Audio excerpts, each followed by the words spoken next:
মৌসুমী দ্বীপে কটেজে আগুন। মৌসুমী দ্বীপে টুরিস্ট কটেজে ভয়াবহ আগুন। আজ ভোরে একটি কটেজে হঠাৎ আগুন দেখতে পায় স্থানীয়রা। কিছু করার আগে দাউ দাউ করে আগুন ছড়িয়ে পড়ে গোটা কটেজে।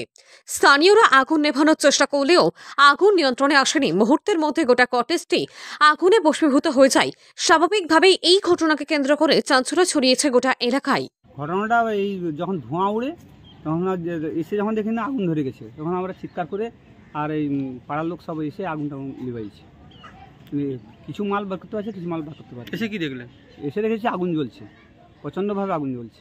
তখন আমরা করতে পারিনি, কন্ট্রোল আনতে পারিনি, তখন তো কিচ্ছু নেই এখানে। আর পাড়ার লোক তো তখন সকাল 5:30 সকাল 5:30টার সময় আগুনটা লেগেছে। আমরা যখন যখন দেখি না ধোঁয়াটা উঠছে, এসে যখন দেখি না দুধারে দরজা লাগানো আছে, আমি চিৎকার করার পরে ছেলেটাকে এসে এই দরজাটা খোলা আছে, এসে ছেলেটাকে যখন ডাকি তখন ছেলেটা ছুটে এসে আসার পরে দেখেন ওই গ্যাস সিলিন্ডারটা আমি বার করে দিয়ে আর অন্যান্য কিছু জিনিসটা বার করে দিয়েছি, আর পারিনি কিছু বার করতে। ক্ষয়ক্ষতি কীরকম কী মানে কত? হ্যাঁ, ক্ষয়ক্ষতি বহুত ভস্মীভূত সব কিছু ভস্মীভূত। হ্যাঁ, সব একদম নষ্ট হয়ে গেছে, দেখা যাচ্ছে তো সব।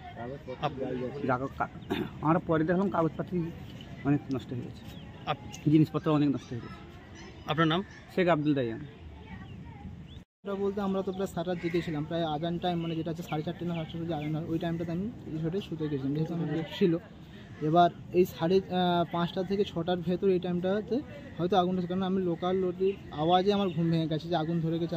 এবার আগুনটা কোথা থেকে ধরে সেটা বুঝতে পারিনি, কারণ এইটাতে 4টে রুমের আমাদের ছিল, যেটা হচ্ছে অফিস রুম, সাইডে ছিল কিচেন, ডাইনিং এবং স্টোর রুম, এবং সেখানে বিপুল সংখ্যক আমাদের জিনিস মানে আমাদের রিসোর্টের যাবতীয় জিনিসপত্র সবটাই ছিল এবং পুরোটাই পুরো ছাই হয়ে গেছে।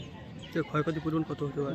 ক্ষয়ক্ষতি পরিমাণ বলতে পারি যেখানে ফ্রিজ হোক বা আমাদের সমস্ত অফিসের যে ডকুমেন্টসের কম্পিউটার কাছ থেকে, কিচেন সাইডের সমস্ত জিনিস এবং ডাইনিং সাইডের জিনিস, সিসিটিভির কাছ থেকে হোক, এভরিথিং যে সমস্ত জিনিস, এবং স্টোর রুমে যে সমস্ত লাইট হোক বা আমাদের যে টেন্ট, গদি, গাদা, সমস্ত জিনিসটাই পুরো নষ্ট হয়ে গেছে।